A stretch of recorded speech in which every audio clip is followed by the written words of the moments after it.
Salve, salve, povo circulante, povo que passeia por essas quebradas, Rádio Busão no ar. Eu, Juliana Santos, convido hoje um moço que já andou muito, circulante mesmo, e vai contar algumas histórias para nós. Cleidson Catarino, uma pessoa talentosíssima. Cleidson, muito obrigada por aceitar o nosso convite. Estamos bem contentes com a sua presença aqui. Viu? Eu que agradeço, né? E é ruim de comunicação. Ai, vamos acertando. Para começar esse nosso embarque nesse nosso rádio, no nosso Rádio Busão, queria que você contasse um pouco, partilhasse conosco, Caridade. Caridade, esse lugar lá do Ceará. Caridade. Esse sentimento que acontece nesse sertão. Caridade. Né? Que legal, menino. Você é perigosa. Povo perigoso. Queria que você começasse pela Caridade. E as imagens, sobretudo o cenário que é Caridade para você. Caridade é um canto bem seco, onde tem o Santo Antônio sem cabeça, né? Que é encantador isso, né? A minha infância foi ver em cima do serrote, né? Caridade para mim também é bem rapidinho. É um sertão urbano, né? Que é de conjuntos, né? Isso. E Caridade para mim é novela Tieta. É bem engraçado isso. Caridade é um canto que eu acho que eu me encontro como filho de sertanejos, né? É um canto encantado para mim, muito forte. Engraçado tu me levar para esse local, que é assim, pum, né? Veio assim, Caridade. Caridade fazia parte de Canindé, né? Canindé é um canto também muito lindo, né? E tem uma parte do maciço de Baturité, você desce e chega em Caridade. E Caridade, para mim, é minha mãe, né? Ai, meu Deus do céu. Caridade é minha mãe, meu avô, minha avó também, firme, severa, com seu terço na mão. E o encantamento, né? Foi a primeira vez que eu vi uma caverna, né? Tomei banho de açude. Tem uma coisa muito linda também em Caridade, que vem, esse dia eu estava falando sobre isso. Colheita, né? As pessoas na calçada desbulhando feijão. Então eu tenho essas imagens muito fortes de Caridade e de muita saudade. Eu tenho um corpo de saudade, né? Eu falo que eu sou um corpo contraditório e um corpo de saudade, né? Eu acho, por ser um bom canceriano. Eita. Né? Então eu tenho essa coisa, todos os meus trabalhos ele traz essa coisa desse terreiro. Eu acho que um dos primeiros terreiros da minha vida é Caridade, né? Onde eu vi a coroação de Nossa Senhora, né? As festas, essa coisa familiar que é tão forte desse povo caboclo, né? Eu tenho uma coisa bem... Vou falando, pô, eu tenho um déficit de atenção, então vai vindo mil coisas na minha cabeça. Eu tenho uma coisa assim, tem essa fala de afro-indígena, eu não acredito em afro-indígena, eu acredito indígena afro. Aprendi isso com meus companheiros, meus irmãos baianos do Recôncavo, que é a primeira coisa que quando eu monto um terreiro é saudar os caboclos, que são o dono da terra. E o Ceará tem isso muito forte, né? Nossos traços são muito fortes dos caboclos e dessa identidade tentada apagada, né? A gente não fala muito sobre isso. E é engraçado, até a palavra caboclo no Ceará é horrível, né? Nossa. Né? Aquele caboclo fez não sei o quê, né? Vai para um canto da ofensa. Da ofensa. E eu me afirmo como um caboclo. Eu acho que Caridade ele me traz isso. Essa caboclaria, né? Sentir esse sertão e sentir as lembranças. Eu lembro que mês de junho a gente ia para lá por causa da festa de Santo Antônio. Então tinha todo um ritual de enfeitar a rua, né? As novenas que meu avô fugia. Meu avô não gostava de terço, de novena. Ele corria das Corria, ele tinha uma raiva dessas coisas. E a gente ia assistir a novela Tieta na praça, né? Então tem esse local de fortalecer uma identidade, né? Porque é isso, o Ceará, mesmo no litoral, tem uma vegetação muito interessante. No litoral você vai ver cacto, você vai ver uma coisa bem ligada ao sertão. Então não é tão separatório, né? Por causa da vegetação. E para mim é isso. É um momento de eu crescer nesse meio. Porque eu sou urbano, né? Eu sou totalmente urbano. Mas eu acho que é um canto onde eu vejo família. Né? Eu sou família, né? Mesmo que a minha família é muito pequena. Mas caridade é ver meu avô, um caboclo alto, indo pro trabalhar, ver minha avó. E eu não falo romantizado, não, pelo amor de Deus, não é nada romantizado. É bem violento também, né? Ver minha avó ir pro açude, lavar roupa, né? E pegar alguns limões para fazer, como é que chama? Uma garapa, né? Uma garapa e dividir, né? Essa violência da seca, mas que não é culpa dela também, né? A gente sabe disso. Então, e é um local de resistência, né? Minha mãe é a primeira pessoa que sai do sertão. Olha. Né? É a primeira pessoa da família que sai do sertão. É a filha mais velha, que tem um pouco de formação, né? Estudou no colégio salesiano, né? Que é muito forte esses colégios católicos, né? Minha mãe foi uma das primeiras mulheres da família que teve um estudo. E depois vai para Fortaleza trabalhar, como todas, né? Como empregada doméstica, né? Sendo domesticada. Então tem esse processo aí. E então eu acho que é um local muito de resistência. Muito resistência mesmo. Porque uma coisa de caridade que é tão forte é minha avó indo para Fortaleza e meu avô permanece no sertão. Aquela raiz mesmo, assim, não sai daqui. Aqui é o meu lugar. E fica lá, né? Como uma planta que seca, né? E eu boto essa palavra, é mesmo, as pessoas secam, né? Secam, né? E aí é isso, também esse corpo de um caboclo, de um homem, que é outra coisa, né? Que é outra estrutura, esse homem. Que é isso que acontece também, né? Eu acho que, sabe, batata, né? A gente fala isso, crescer, nascer, criado como batata. Criado como batata. E aí eu vejo isso, esse homem que se firma na terra e diz, pode ir, aqui eu fico. Então eu acho que não estou dizendo que é legal ou não legal. E não estou julgando ninguém. Mas essa firmeza dessa cultura Mas algo tem que ficar, né? Hã? Algo tem que ficar para você lembrar de onde você saiu ou não? O que você acha dessa expressão? Algo tem que ficar? Não sei. Como eu sou muito... Eu tenho uma coisa muito, muito forte. Eu não tenho nada, sabe? Se você falar assim, o que você tem de um objeto afetivo? A gente não tem essa cultura, né? São poucos. A gente não foi criado para ter essa cultura como um corpo preto, caboclo. Não, né? Imigrantes. Então eu não tenho esse apego. Eu tenho um apego em memória, né? Meus apegos são em memória. Então eu não sei se é isso, não.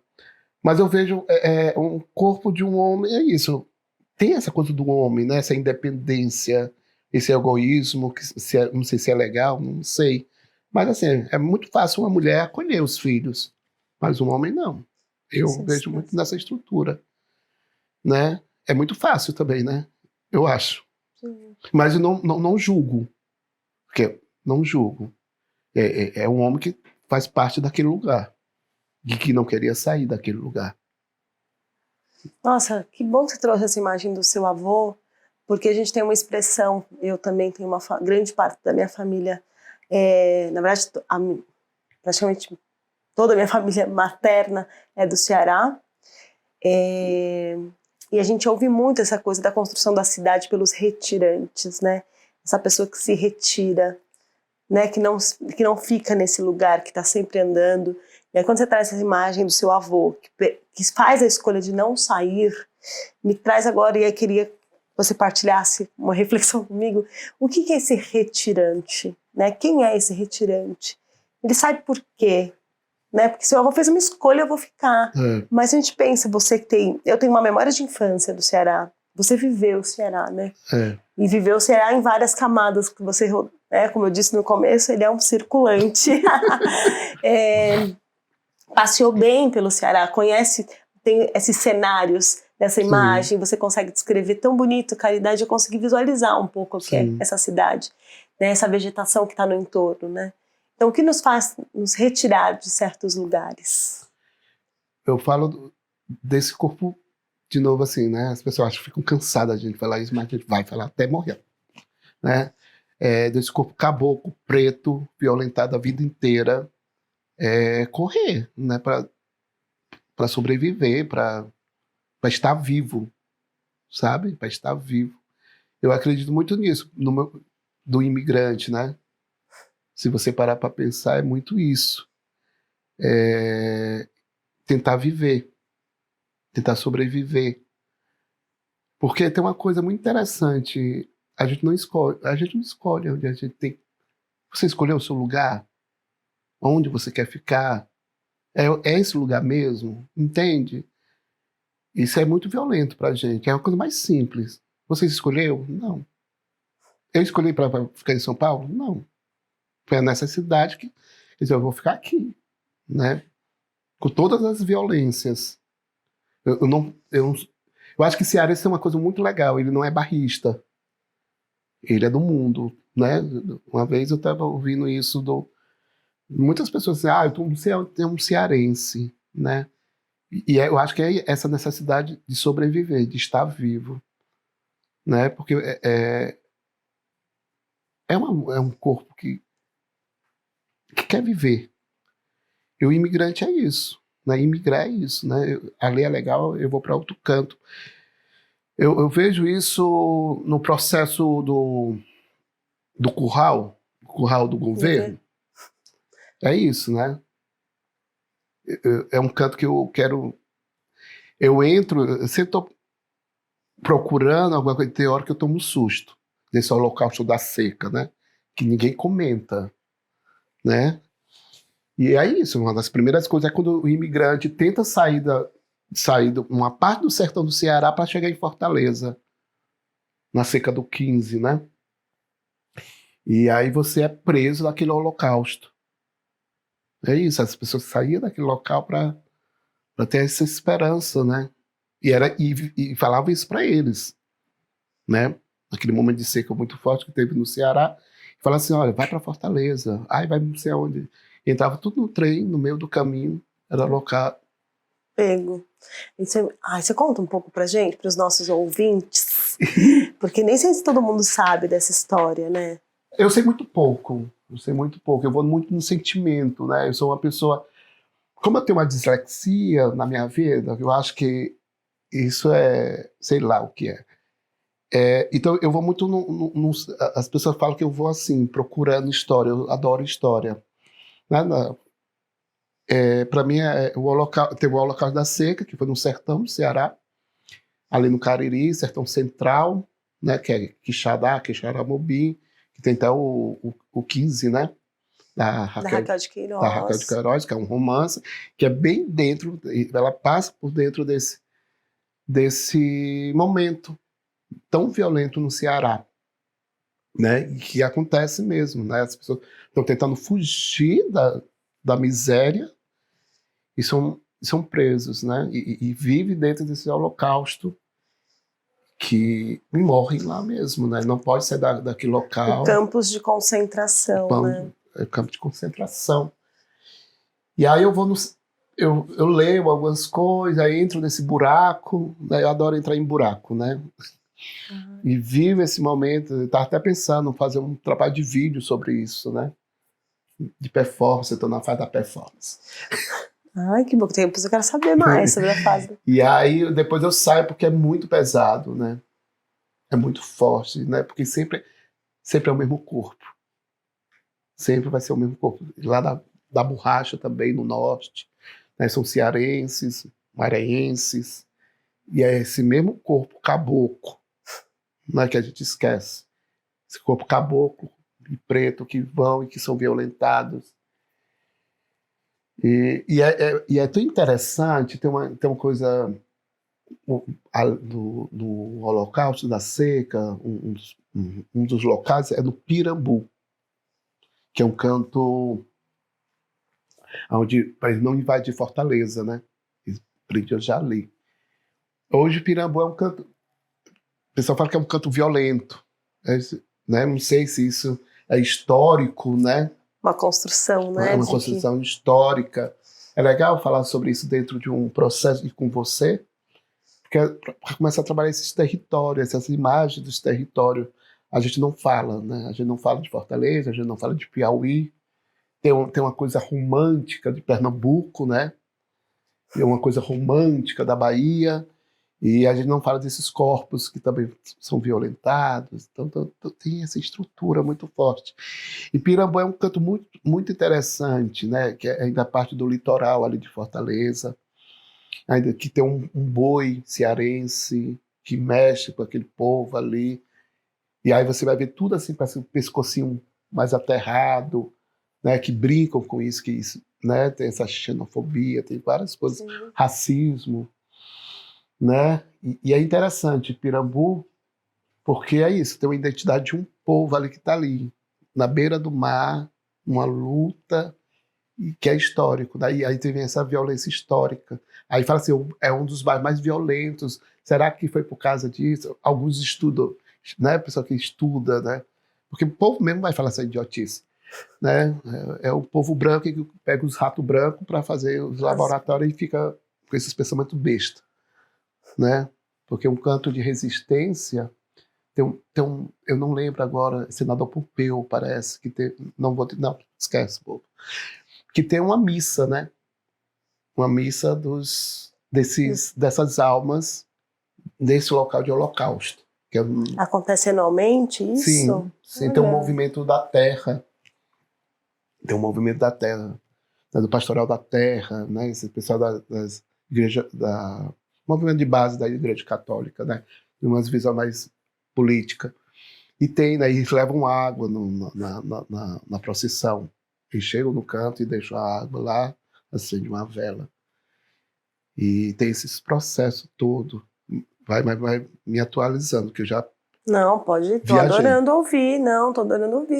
Porque você falou essa coisa da história, né? A gente pouco conhece sobre as regiões norte e nordeste, a não ser o que querem que seja contado, né? E que querem se apropriar, né? Ou também tomar conta desse fragmento da história. Então, quando você traz esses elementos, eu tô super gostando de ouvir.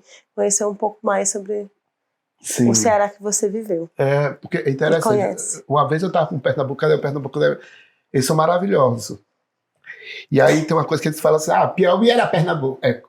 Ceará era Pernambuco. Pernambuco. Tenham cuidado, vamos descolonizar isso, né?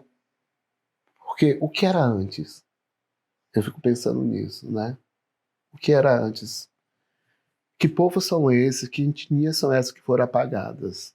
É isso que eu fico pensando, né? E foi apagado, e é difícil de... contar com a memória, né? Você falou essa coisa de não apego, né, de um objeto, mas o apego é pela memória, porque é pela memória que a gente resguarda as nossas trajetórias, né?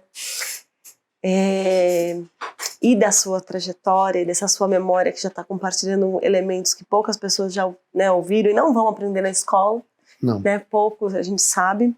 Mesmo num lugar de muita dor, mesmo num lugar em que o sofrimento coexiste, né, com a alegria, e aí é onde eu quero chegar, a gente tem, vou usar a figura do balaio, porque para mim o balaio é essa imagem do Ceará, né, que essa mulher que transporta o balaio, e tudo nele cabe, ou a própria lata d'água, né, que vai buscar no açude, ou naqueles centros de distribuição, porque eu lembro quando eu era criança eu ia ajudar a minha avó a buscar água. Ou numa cacimba. Né? Na cacimba, muita cacimba. Então esse elemento que está aqui, né, dessa água que existe como necessidade de existir no espaço, e também vira um elemento de dança. E aí eu queria falar dessa alegria, desse brincar, né, desse território do brincar no Ceará, pensando o maracatu cearense, que a gente fala muito do maracatu do Pernambuco, mas queria que você contasse um pouco desse maracatu do Ceará. Tem uma coisa histórica muito legal, porque o maracatu do Ceará não chamava maracatu, né? Ah, não, como que chamava? Congada. Boa. E que não tem nada a ver com a congada mineira, né? Não, tem uma congada no Piauí. No Piauí também tem. Tem. Eu não lembro quem trouxe esse nome, mudou o nome agora. Eu sou bem ruim com essas coisas de nome. E maracatu cearense, para mim, é um encontro de uma vez eu ouvi falar de um padre jesuíta da minha paróquia, que a minha paróquia era muito movimentada nesse movimento de base, né, era pastoral. Eu comecei a fazer teatro com 12 anos, falando sobre o genocídio da juventude, né? Então a roda não foi feita agora. Queria dizer isso para vocês, né? Essa história não é da agora, não é, né? A resistência não é da agora, a resistência também é silêncio, né? Quando a mãe da gente fala assim, não briga, pelo amor de Deus, fica calado. Tem uma resistência aí que a gente não fala, né? Que são essas mulheres que educou a gente, né? A gente não fala sobre ela. Mas, assim, tô falando da dança, né? Pô, menina, eu viajo pra caramba. Não, pode viajar, por favor. E aí, o maracatu cearense, sim, aí um dia um padre jesuíta falou assim, não existe negro no Ceará. Né? Eu fiquei assim, não existe, então não existe negro, né? Aí quando eu vi o negrume cearense, o cavão, eu me encantei. E aí eu disse, tem negro no Ceará. Olha que engraçado. Sendo um homem negro. Hã? Sendo um homem negro. Não, e se identificar, né? E aí engraçado é uma coisa. Como a gente é ridículo, né? Hoje a gente fala, chegou o blackface, né? Eu vou causar, adoro causar, né? E foi o que estou dizendo que não é blackface, isso não é blackface mesmo, é uma máscara da nossa sexualidade, que você vai lá na Colômbia, tem os negros, que também pintam totalmente uma manifestação, que pintam o corpo totalmente com cavão, com a lama, preto, o indígena também, né? E aí você vai ver o Nego Fugido, você vai ver os Mateus com aquela máscara da ancestralidade. Então, essa máscara me afirma que eu sou negro, que tem negro, né? E vem com uma calunga que vem dançando sobre o mar, né? Que é o maracatu cearense é muito marcado, né? E muita calma, parece, né, os passos, os movimentos, né? E aí me encanta aquele reinado, aquela rainha que vem com toda a beleza, né? Tem uma música bem que firma isso, né? Que é assim, bota o pavão na cabeça, que a dança é de maracá, né? E que é isso, ela vem com aquela coisa do pavão, que é muito grande, né? E vem aquele negrume. E eu conheci o maracatu com as rainhas, com essas rainhas, com esses corpos trans, né, que não era falado ainda, né? Hoje encontraram esse nome e eu acho legal fortalecer essa identidade, né? Que tem até uma história das eternas rainhas. Tudo eram travestis, né, que se montavam para ser eternas rainhas do maracatu. Então, para mim, maracatu é ver um corpo que mesmo na dor, mesmo na morte, eles estão dançando. Eles conhecem a morte, né? E é isso. E a morte não é tão bonita mesmo, não, né? Mas tem esse encontro do sagrado, né? Eu não acredito no profano. Profano, eu acho que é uma visão católica, branca. Então, a pessoa, não sei o que, é uma pesquisa do sagrado e profano. Não, é tudo sagrado. né? Tudo sagrado. Vamos ter cuidado com o profano. Que eu acho que tem um profano sim, mas o profano é outra coisa. Não é a religião, não é esse corpo de devoção, que é uma coisa que eu falo, né? Eu não acredito nesse corpo brincante.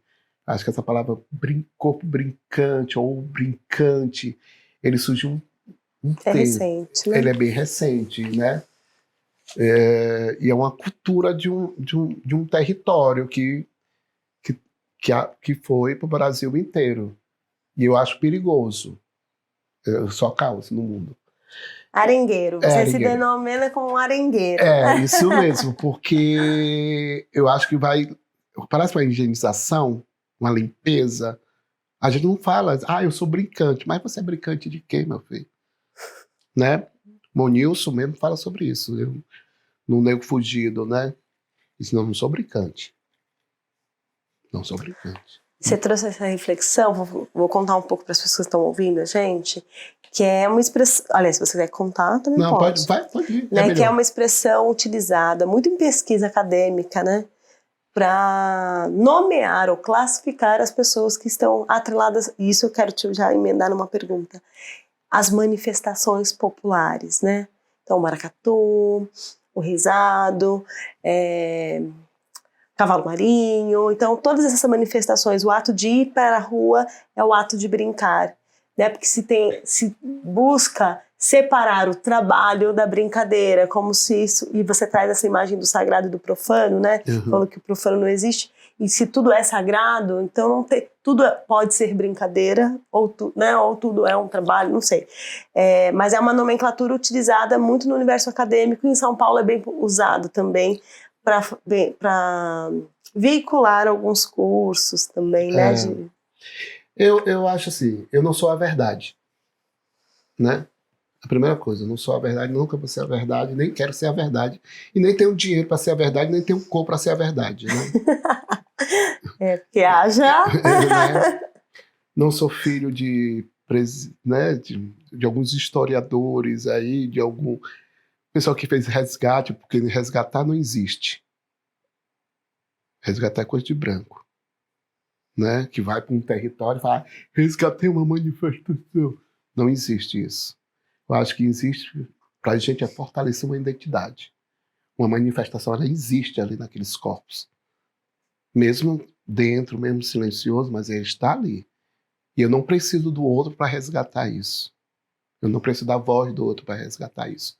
Então, a primeira coisa é essa, né? Então, assim, chamar de brincante, chamem, né? O Pernambuco tem isso, né? O brinquedo, né? Eu falo de Pernambuco porque foi um território que eu morei, né? Então, eu ouvia muito isso, a palavra mestre.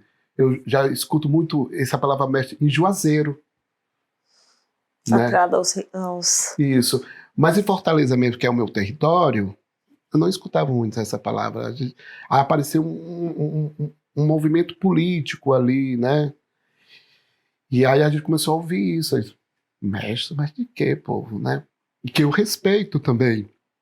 Mas eu não sou muito de hierarquia, né? Eu não me identifico com isso. Eu acho que um terreiro, para mim, que eu venho desse terreiro mais urbano, eu acho que é um local de troca mesmo, onde eu posso te olhar e eu tenho medo, porque essa palavra de mestre também pode silenciar algumas pessoas que estão fazendo trabalho, principalmente as mulheres, né?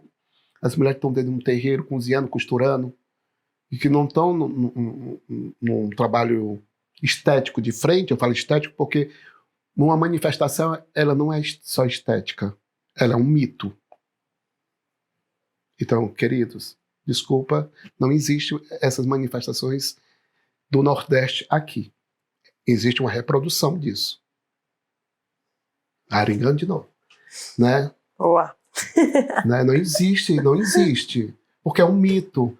É um corpo de devoção. Eu falo isso. As manifestações é um corpo de devoção.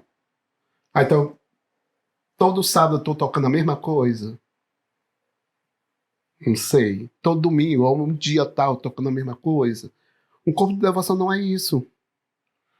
Um ator brincante, que é isso? Que palavra é essa? Porque um brincante, como é visto, ele tem um brinquedo. Ele não tem vários. Ele não é passa por sem respeito e sem cuidado.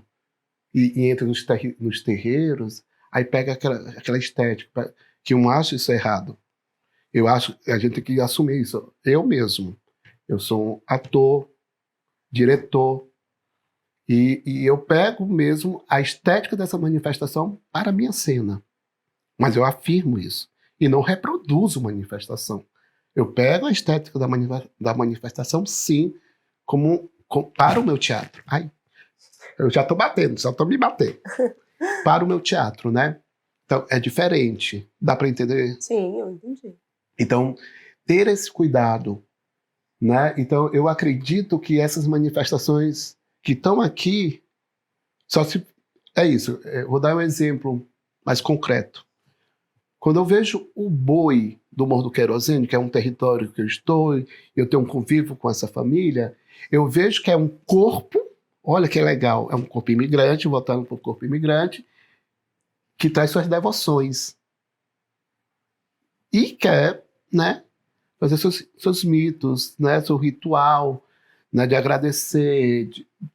E isso é incrível, isso é uma resistência muito maravilhosa. E aí eu olho para esse corpo, né, dessas famílias que estão aqui, né, que é a família Menezes, que é a família Carvalho, que é esses dois que eu sei, pode ter mais, mas estou falando desse território, e vejo esse corpo de devoção.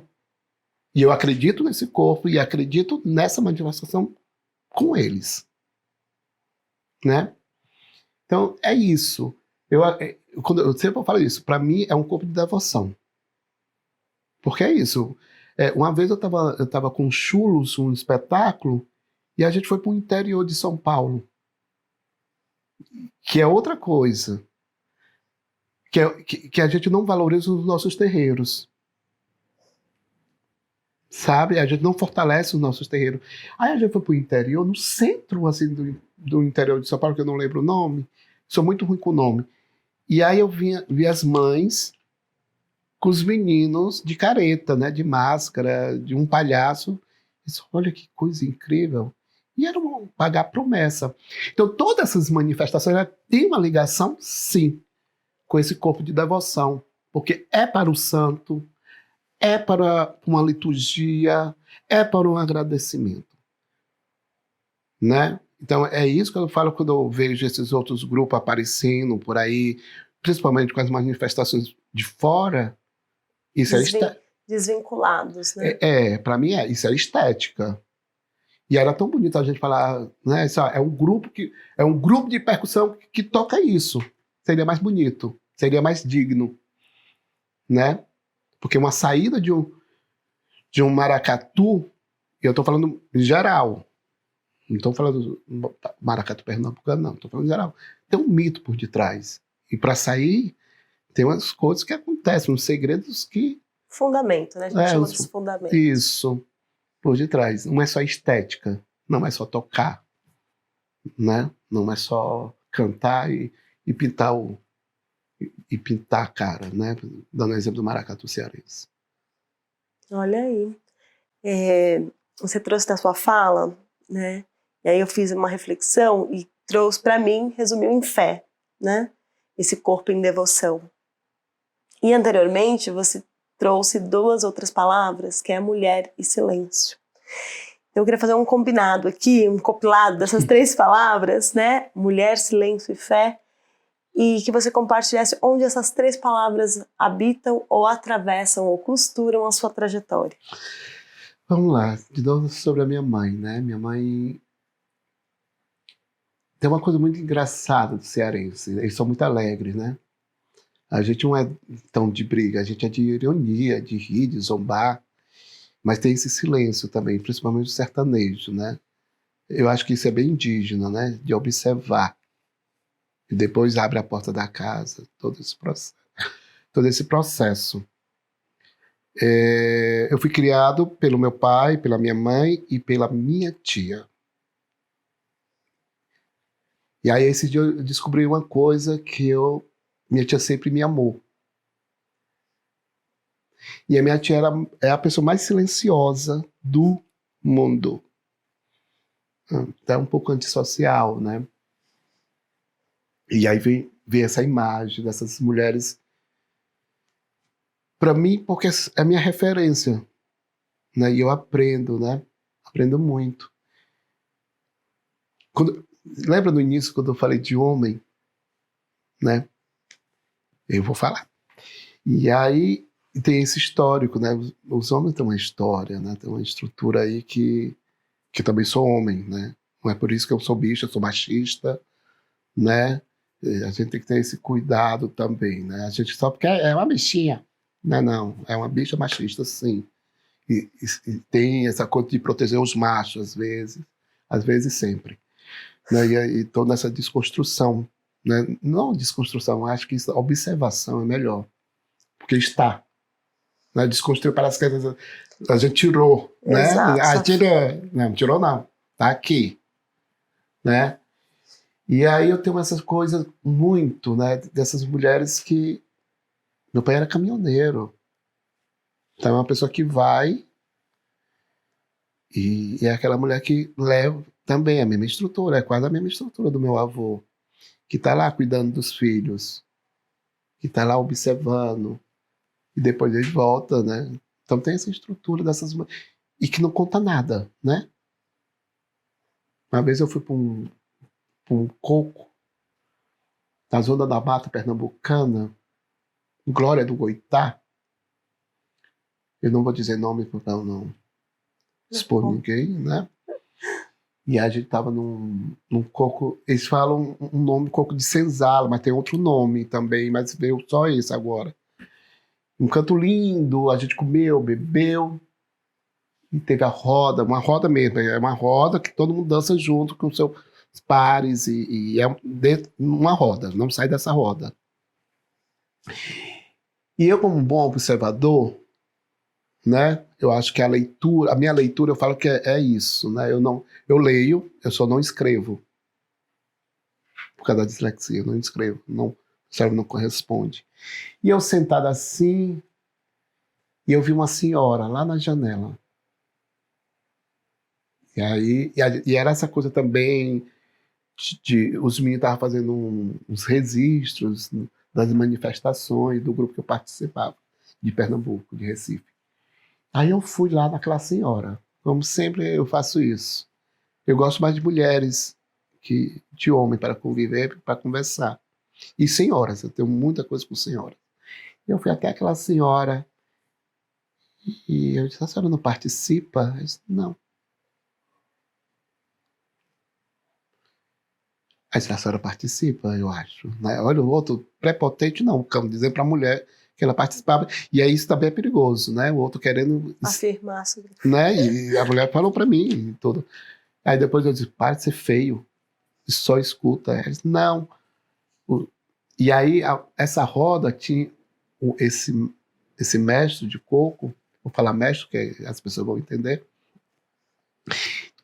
A maioria da roda era filho dele. Biológico ou filho? Biológico. E aí, então todos são seus filhos? Ela disse: meu não, é dele. Olha que forte. É mesmo? Aí caiu a ficha.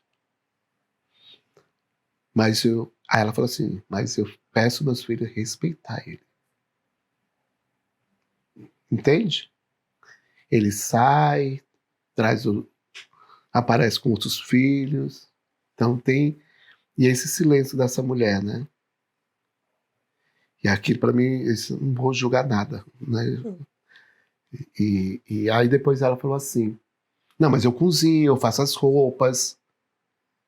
Cara, se tem essa história de mestre, essa mulher é uma mestra. Sabe? Então para mim isso é muito perigoso quando um homem de um local fala: eu sou o único mestre daqui. Então eu silencio várias mulheres que estão costurando, porque costurar também é uma arte. Sim, as roupas ficam lindas. Isso, então... Ou uma mulher falar assim: eu sou a única mestre daqui. Aí parece que eu estou silenciando também minhas outras companheiras, não sei. Me dá esse susto, sabe? Então tem esse silêncio dessas mulheres que estão criando, que estão vivas, né? Você sabe melhor do que eu. Né? Minha mãe era essa mulher que estava criando todo dia. Minha mãe era cozinheira, figurinista, que mais, povo? Ela fazia tanta coisa um ano todo para sobreviver, numa luta. E aí tinha um silêncio da minha tia, que só me olhava, sabe? Porque tem um processo aí bem forte que é a homofobia, né? Minha mãe era homofóbica. Então, assim, ela era minha melhor amiga e minha pior inimiga. Quando ela queria me... Ela me amava, mas... Esse lugar de não aceitação? Não aceitação. E ela vinha. E a minha tia só me acolhia. Né? Então, tem essa coisa desse corpo. Né? E quando minha mãe faleceu em 2009, que eu e minha tia se separamos, né? Teve uns processos de família bem violentos nos nossos corpos. E foi muito forte, né? Teve um momento que minha tia... Tem uma história tão forte da minha tia, no tempo que minha mãe tinha falecido, e a minha tia era sempre calada. Minha tia se revoltou com a divindade, dentro desse catolicismo. Ela disse, eu não vou mais para a igreja, não quero... E um dia eu fui pro centro espírita. Ela disse, você vai pro centro espírita. Isso é engraçado, você vai para receber um passe. Aí eu fui receber esse passe e voltei. Quando eu voltei, ela começou a chorar. Eu, oxe, o que está acontecendo? Aí no outro dia, eu não vou para o centro espírita. Você vai, porque ontem eu senti alguma coisa. Então esses corpos, para mim, elas, dentro de casa, sempre estão em oração. Não precisa de uma instituição, sabe? Minha mãe era assim. Acendia as velas para os mortos, né? Fazia as comidas de São João, fazia a fogueira. Era o tempo que ela ia acolher os afilhados de fogueira, os batismos de fogueira. Nossa, que bonito, né? Era. Ah, esse rito é tão bonito. E eles acreditam mesmo, os meninos dão bênção. Então, esse corpo, como você colocou, né? Fé, mulher, sempre tá ali, né? No silêncio. Não é essa coisa, essa espiritualidade performática, sabe? Eu não preciso performar, não preciso, sei lá, rezar o terço. Eu vou dar um exemplo, rezar o terço com a comunidade. Minha mãe nunca chamou a gente de rezar o terço com a comunidade, entre família, como a minha avó fazia, né? Então é uma coisa muito introspectiva. Isso mesmo. Então, e tem essa sabedoria que é o silêncio, né? O olhar, o cuidado, e não é fragilidade, não é fragilidade. Era uma particularidade mesmo, né? E certamente ele tem isso, né? Quando você chega na casa deles, ele te observa primeiro, né? Sempre falam que estão desconfiados, parece que estão desconfiados. Bem indígena, né? Isso é muito indígena. Então eles observam. Aí depois que minha mãe chamava você chegava na casa, vamos comer, minha filha. Vamos comer, e você comia pra caramba. Então esses corpos, para mim, eles não são performáticos. Eles não precisam andar com terço no pescoço, um crucifixo, nada disso.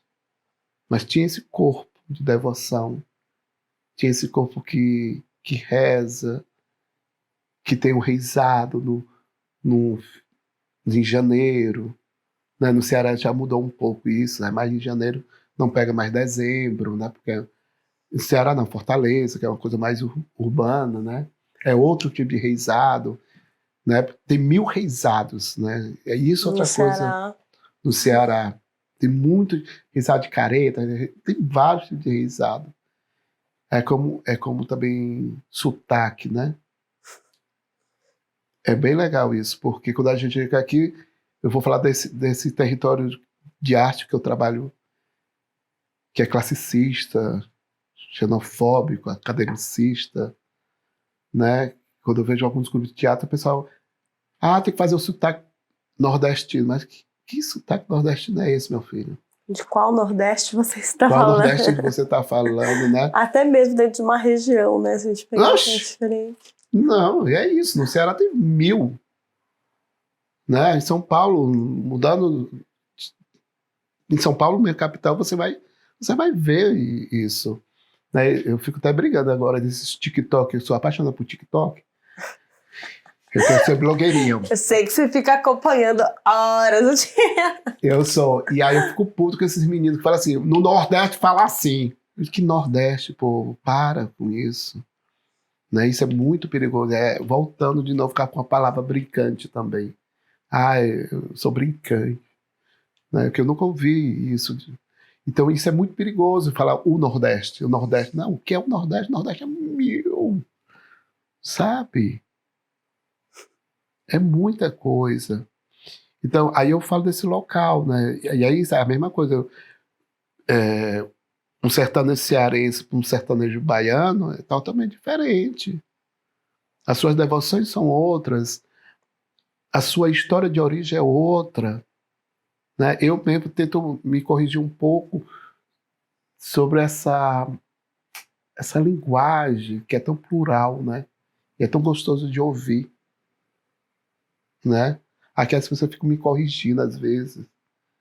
Né? Às vezes sai assim, eu vou fazer mercantil. Que é isso? Né? E o que é fazer mercantil? É fazer o mercado, né? Ir pro mercado, né? Eu adoro falar mercantil, pô. E eu tento mesmo não apagar isso, sabe, dentro de mim. Bom você trazer essa fala agora, porque a gente está muito no âmbito da casa, né? Assim, você está contando um pouco da sua casa, por mais que a gente tenha rodado ali algumas cidades, a gente foi para Fortaleza, voltou, você foi para outras casas, né? É. Você viveu no Pernambuco, deu uma passadinha rápida por uma casa que você viveu na Bahia. E não tem como falar da casa sem falar da rua, né? Dessa janela, desse caminhar, porque eu vou falar um pouco da minha experiência para fazer essa pergunta. Que é a minha memória do Ceará é da casa, do quintal, mas é muito da rua. Né? A rua, de ocupar mesmo a rua. E aí eu queria que você contasse dessa sua experiência das ruas que você passou, e foram muitas, e começasse contando dessa sua trajetória da rua, pensando nesse seu nome. Esse seu nome, Cleidson Catarina. Eu me afirmo com esse nome. Né? Esse Catarina é um nome artístico? Não, esse Catarina é um sobrenome? Né? É um segundo nome? Como que é esse Catarina? De onde vem Catarina? Eu tenho uma coisa muito engraçada com isso, né? E eu dou porrada. Meu nome é meu nome mesmo, vou dizer meu nome todo mesmo. Meu nome é Antônio Cleides da Silva Catarina. E aí, quando eu comecei a fazer escola de teatro em Fortaleza, a primeira coisa eu boto esse nome, Cleidson Catarina. Porque meu irmão já assinava Climauro Catarina, com um desenho. Mas é uma bicha preta periférica, vamos fazer o quê? Catarina! Catirina! Todo esse nome. E eu vou ser bem objetivo, nessa luta, né, desses corpos trans, né, sempre me incomodou, desde sempre. Mas a gente vai se aceitando, né? É isso, o mundo é sempre, o mundo, a sociedade, o Estado, ele quer te colocar num lugar, né? Então uma bichinha, com não uma beleza padrão, né? Aí te colocou nesse lugar. Não, vamos chamar de Catarina. E eu sempre me apresento como Cleidson Catarina, desde sempre. Não me apresento só como Catarina. E aí esse processo, agora eu fiz participei de um documentário, Bicha Preta, na periferia, e era um corpo trans que estava provocando essa entrevista. Ele, por que Catarina? E por Catarina, porque era o nome do meu avô, às vezes chamava ele de Senhor Catarina. E aí começaram a me chamar de Catarina, e depois eu fui aceitando. Aí a pessoa, mas você gosta?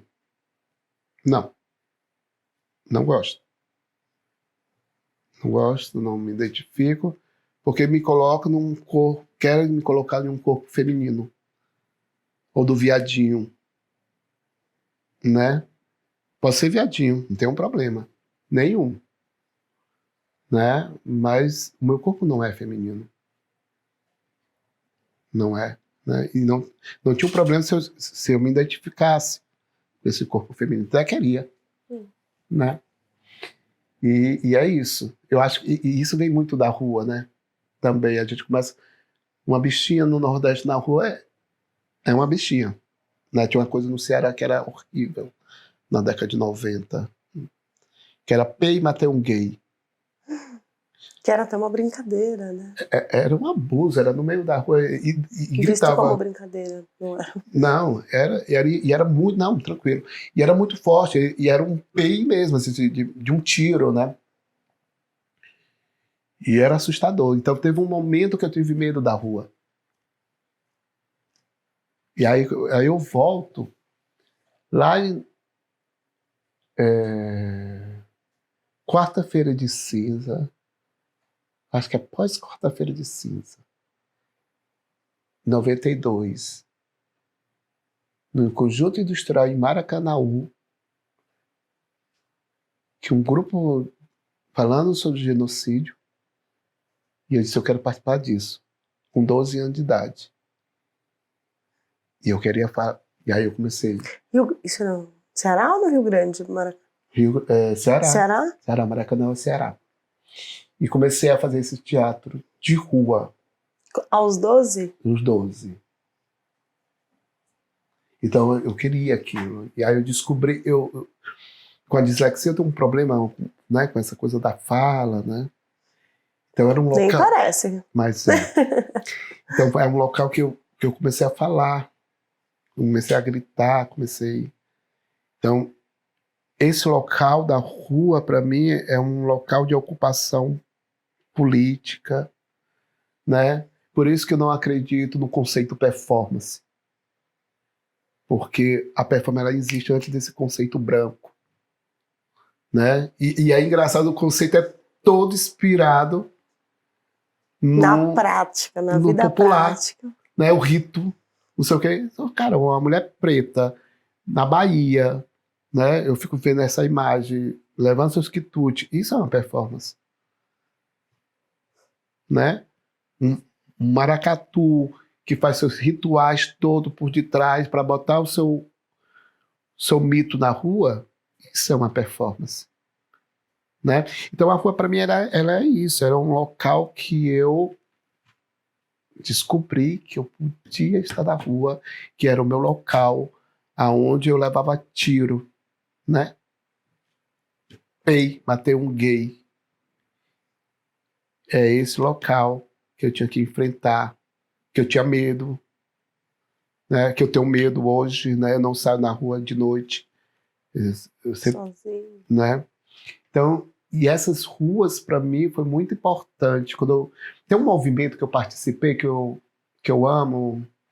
As pessoas pensam que eu tenho algum problema com ele, que é o movimento Escambo, que é um movimento que é Ceará, Rio Grande do Norte e Pernambuco. Por isso que eu vivi muito nesses dois estados, né? Eu andei muito, quase andei o elefante todo dentro dos sertões, dos litorais do Rio Grande do Norte, que tem uma cultura dos altos. Toda a cidade faz um alto de santo, né? E eu trabalhei muito com uma pessoa muito importante do teatro de rua do Brasil, que é o Júnior Santos, né?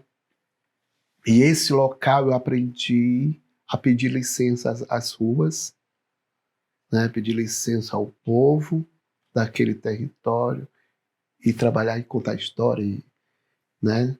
Depois vou para Recife, né? Participo com um grupo, com uma coisa linda, com um trabalho no Cafuringa, que era um personagem que ocupava a rua, que ocupava o Pátio do Carmo, que em um certo momento foi proibido pela igreja e pelo Estado, e depois esse cara morre, e a gente monta um espetáculo sobre... E aí eu sou convidado para dar boneco e máscara, e aí me chamam para participar do grupo, e eu vou participar do grupo. Depois eu saio do grupo porque eu causo, né? Eu causo. Povo, as pessoas, você é tão lindo. Eu não sou lindo, não. Não vem romantizar meu corpo, não. Eu sou da causa. Eu sou... Então, assim, eu não sou essa... Não sou perfeito. Eu amo, eu odeio. Eu sou falso quando eu quero ser falso. Né? E é isso, eu minto, tenho que mentir. Sabe? Não é um corpo bonitinho, não. Não é uma pessoa bonitinha, não. E fala muitas verdades, por isso que você sai, né? E escuto também, né? Que é isso. E aí tem esse corpo que começou a ocupar, né? Eu quero ver gente. Eu não gosto de estar só. Não gosto. É a pior coisa. Nem vou chorar. Mas é a pior coisa, né? Porque é isso. O Estado quer que eu esteja só. Uma bicha preta, né? O Estado quer isso.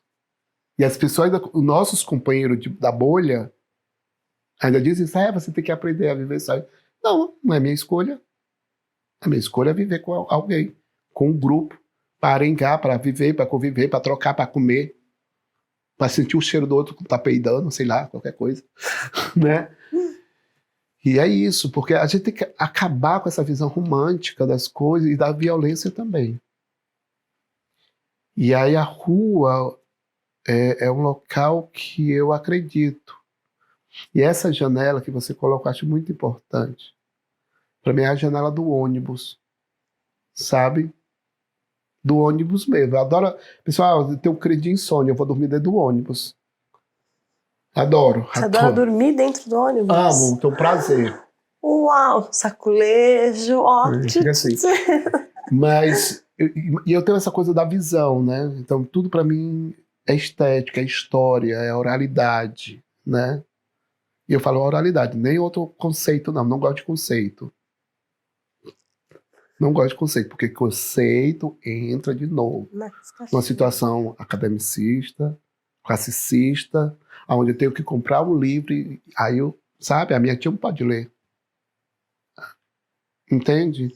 Não é acessível, né? Não é acessível e não vai ser acessível, então não venha com encruzilhada, não sei de quê, não venha com essa história para mim, isso é conversinha, porque eu estou vivo através dessas mulheres, essas mulheres que me ensinam, é você que me ensina, sabe? Eu que aprendo com você. Né? É a Naruna que me ensina, né? Então são esses seres que me ensinam. Não preciso de o conceito sei de quê, e aí eu vou... Não acredito nisso. E a janela, para mim, ela é muito importante, desde sempre. Desde sempre. Desde que eu moro em Fortaleza, para mim... Dias eu ficava parado assim para ver a claridade mesmo, assim. Eu sempre fui essa pessoa que viaja, né? Eu viajo muito. Por isso que eu comecei a viajar, ter coragem de viajar. Eu pensava que eu era medroso. Você não é muito? Eu acho que não. Eu sou contraditório. Porque eu não sou só isso. A gente tem que parar de falar, eu sou só chato. Mas você não é só chato. Né? Esse dia mesmo a pessoa falou isso, você é chato. Isso. Mas será que eu sou só isso mesmo? Se eu sou só isso, então vai embora, amiga. Aí a pessoa refletiu, verdade.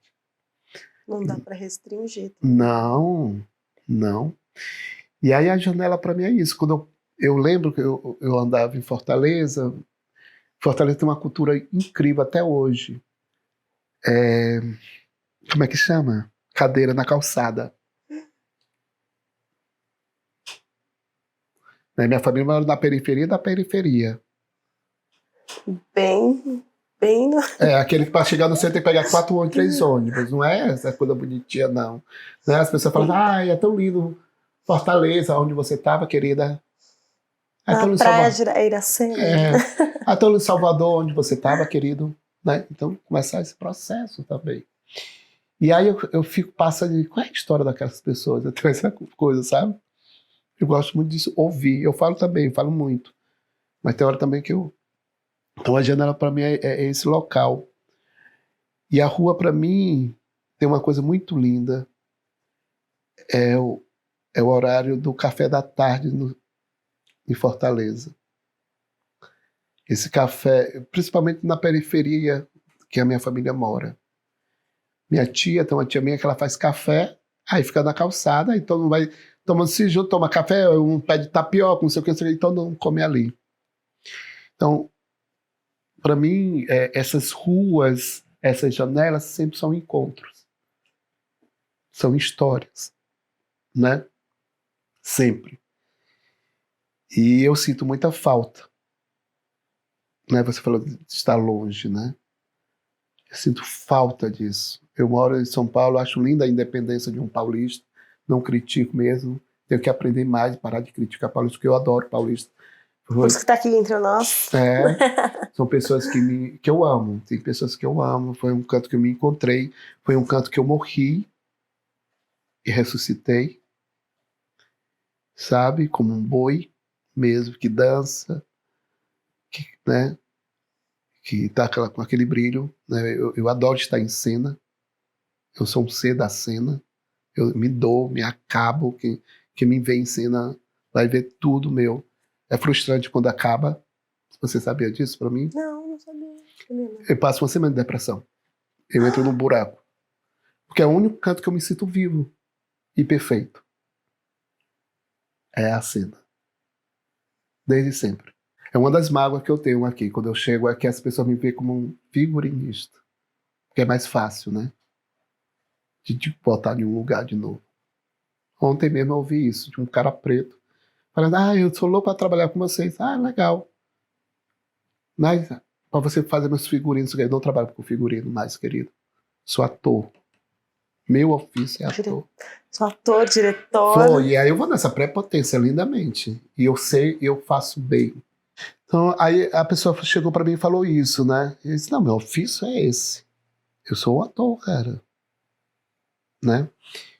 E é muito engraçado uma coisa também. Vai me cortando se quiser. Eu vou deixar você falar, porque depois eu faço as perguntas. Certo. Tem uma coisa muito interessante, tem uma coisa muito interessante na minha história, voltando, que é tudo isso, devoção, tudo, né? Quando eu nasci em 7 meses. Nasceu de 7 meses. Eu nasci para morrer. Eu vou dizer o nome, né? Segredo. Dentro desse mito afro. Eu nasci para morrer. Então, por isso, eu tenho um problema no olho, no ouvido. Sempre vai aparecendo algumas coisinhas na minha vida. E eu lembro a minha mãe contando uma história quando eu nasci. Eu até conto no espetáculo do Boi Mansinho, né? Minha mãe, ela vai no hospital, na época, 79, ela volta para casa porque o médico disse, não nasce criança de 7 meses. E ela tem quase eu sozinho, depois que vem a parteira, esse processo todo, depois leva para o hospital, eu fico lá numa incubadora, não sei quanto tempo, e aí tem esse peso da devoção, né? Que ela pede o Divino Espírito Santo, né? Eu escuto a vida inteira isso, que se eu ser um ladrão, essa coisa que ele levasse, mas se eu fosse um bom homem, que eu ficasse, então tem esse peso do moral. Nossa. E Antônio é por causa do santo? Não, mas ela pediu para Santo Expedito? Para quem Antônio que ela pediu? É por causa do cordão umbilical. No Ceará Nasce. é José Antônio, né? Eu queria que fosse José, que eu adoro esse nome. Bonito. Antônio tem um... E aí bota Antônio, né? Porque era só Cleide da Silva Catarina. Meus irmãos são tudo assim. E aí tem esse processo de devoção. Sempre a minha vida foi nesse processo. Por isso que eu acredito nesse corpo de devoção. E é isso. Eu sempre vou o reizado, toda essa estrutura vai nesse local. Você me permite te cortar? Essa sua fala trouxe tantas coisas, assim, e dá pra gente fazer, eu poderia fazer várias perguntas no eixo da questão que você levantou, da homossexualidade, né, desse corpo que resiste e busca sobreviver, né, e viver com qualidade. Você trouxe umas reflexões sobre o campo da intelectualidade nordestina ou do povo, né, desse povo que cria conhecimento e que não documenta no papel, né, mas que deixa registrado nas suas manifestações, que, né, se manifesta, né? Muitas outras coisas você trouxe na sua fala e que nos faz criar uma imagem, né, de quem é essa pessoa. E nessa reta final você já trouxe o artista que você é, né? Um diretor, um ator, um figurinista, né? E outras habilidades que você tem, bonequeiro, umas máscaras incríveis, com muito fundamento, que é exatamente até agora o que a gente buscou conhecer. E aí essa última fala sua, né, desse nascer de 7 meses, e que aí você afirma, né, de que por isso que você tem tanta devoção, as peças que eu já assisti, que tiveram a sua marca de existência, traz muito da fé, né, desse corpo, você nomeia como corpo em devoção. Queria que você me contasse, ou cantasse, se você quiser, como que é compor essa peça, né? Tem o Alto do Negrinho, que é essa figura desse menino preto, né, que canta, que vai para a rua, que, né, que se permite também ser atravessado. Né? A peça é uma peça lindíssima. E a mais recente, que você atuou, do Boi Mansinho, né, que são 2 manifestações atravessadas nesse... Né, estão atravessadas na cultura brasileira, que eu vou nomear assim, mas que revelam quem você é. Sim. Cara, é como eu disse no início, eu sou esse corpo que tá todo dia. Eu crio todo dia. E a minha maior dor... Eu vou chorar agora. Chore, chore, chore. A minha maior dor é não só viver disso. Ou a minha maior dor é bem egoísta também, né? É ser apagado. Tem essa coisa, desde criança, tem essa coisa assim. A gente vai, né? E o meu corpo é isso. Eu tô criando todos os dias para estar vivo.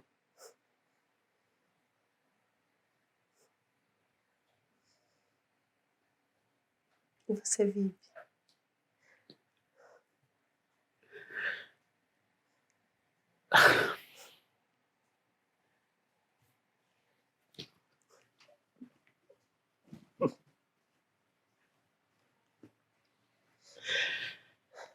Para estar vivo. Porque é isso, o Estado todo dia me nega. Todo dia toda uma instituição falando. Eu sou negado todos os dias.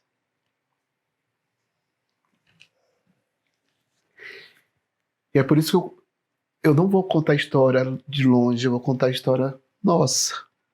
É da gente. É desse povo que sabe, que tem outro modo de leitura.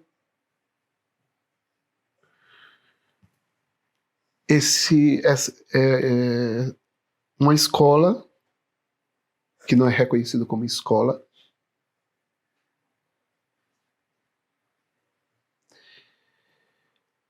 Ontem mesmo eu estava com a Bel Carvalho e ela falando, eu tenho 60 anos. Eu achei tão bonita ela falando isso.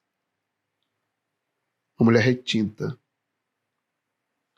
E ela falava assim, um dia eu pretendo voltar para o Maranhão. E eu não quero voltar como eu cheguei, não. O nosso corpo é isso. Né? Então essas criações minhas é isso, é estar vivo,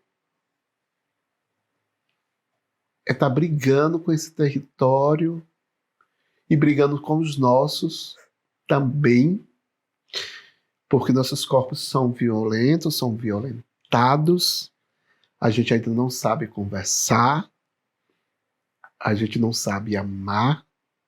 Um corpo que foi desumanizado é muito novo ainda. O que é o amor? né?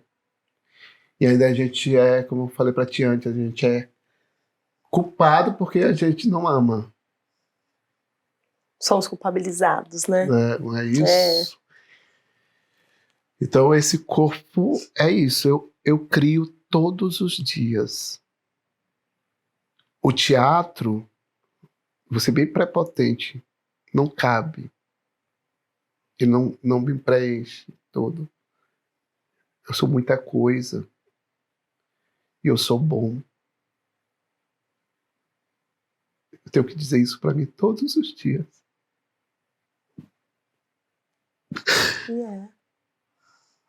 Sabe? Porque é isso, né? Se um corpo violentado fala assim, você tem que morrer, desgraça. E coloca a gente num lugar de fragilidade em que a gente não é, né? E questionar a nossa capacidade, né?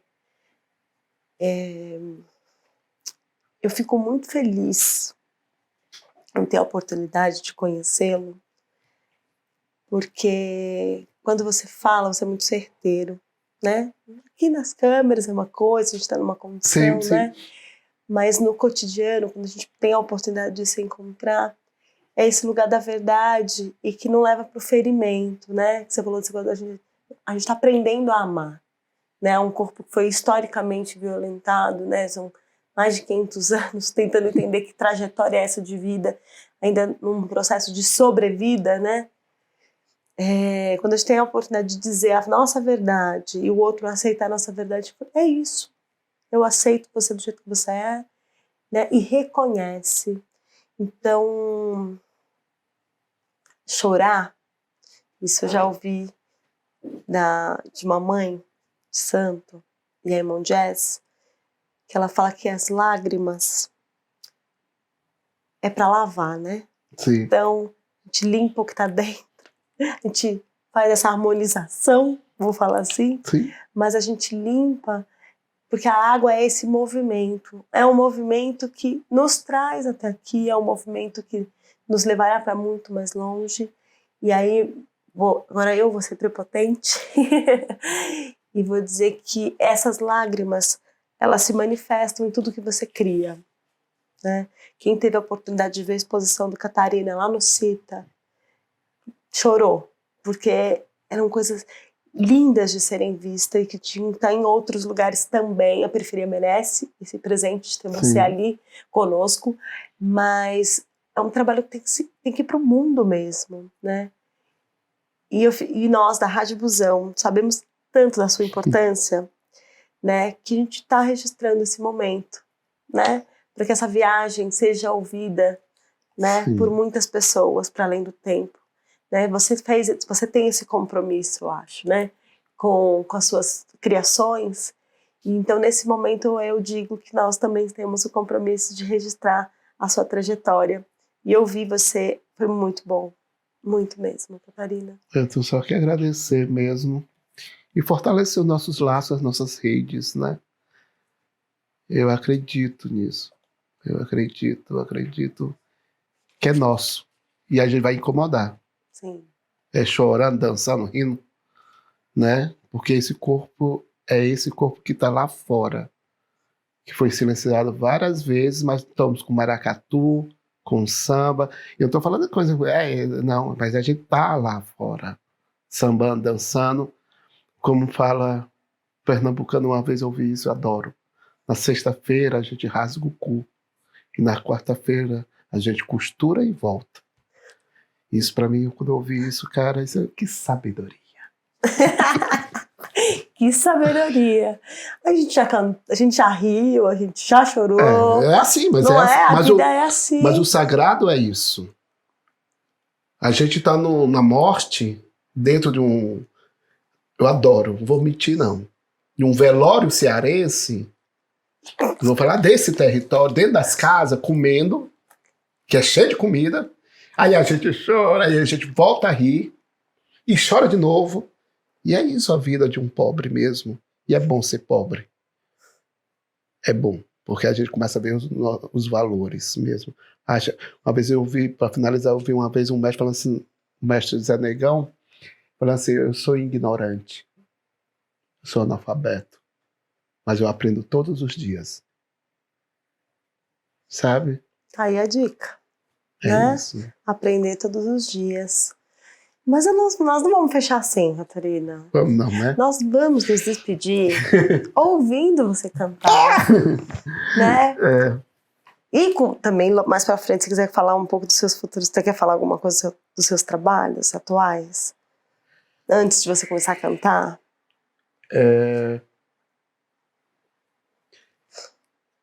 Vamos ver.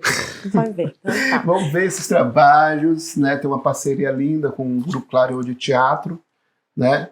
É um canto que me acolheu, onde eu tenho uma participação específica, né?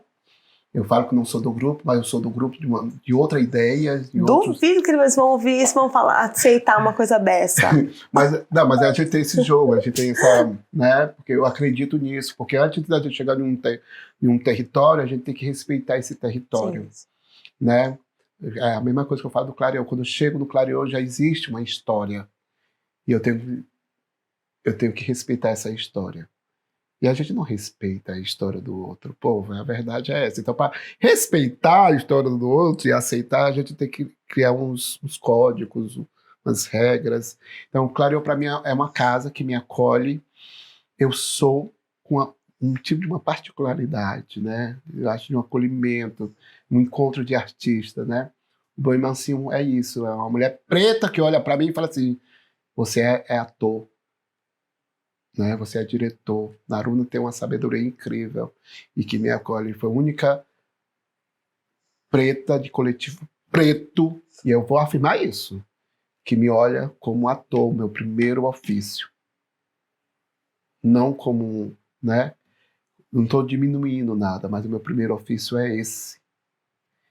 Então, né? E tem um Terreiro Encantado também, que é um coletivo masculino, de macho, que a gente tenta aprender a conviver, e é um trabalho mais tranquilo, né? Que é esse processo dessas escolas que eles chegam criando, que eles chegam, né? Tem essa ideia também, né? Clareou já tem outra escola, o Terreiro é outra escola também, que sou apaixonado por tudo que eu faço.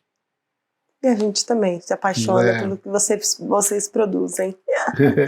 E é isso, né? E aí até voltando aí com o Negrinho, porque não é fácil, né? Você viu uma exposição, mas eu não tenho um produtor, não tenho quem escreve. E aí, sabe, daquela culpa, as pessoas, por que você faz isso? Sim, quem vai fazer? Porque eu não escrevo. Minha ideia é essa, tá aqui criando. Minha leitura, minha escrita é minhas mãos. É como um lavrador, é como meu avô, jogando semente, trabalhando. Eu venho desse povo, e dessa escola, e dessa leitura, e dessa escrita. E não nego essa escrita, essa leitura. E não é ignorância, não. Ignorante é quem fala e quem vê, né? E que não abre para outras escolas, né? É isso. Canta pra gente, Catarina. Sentar aqui.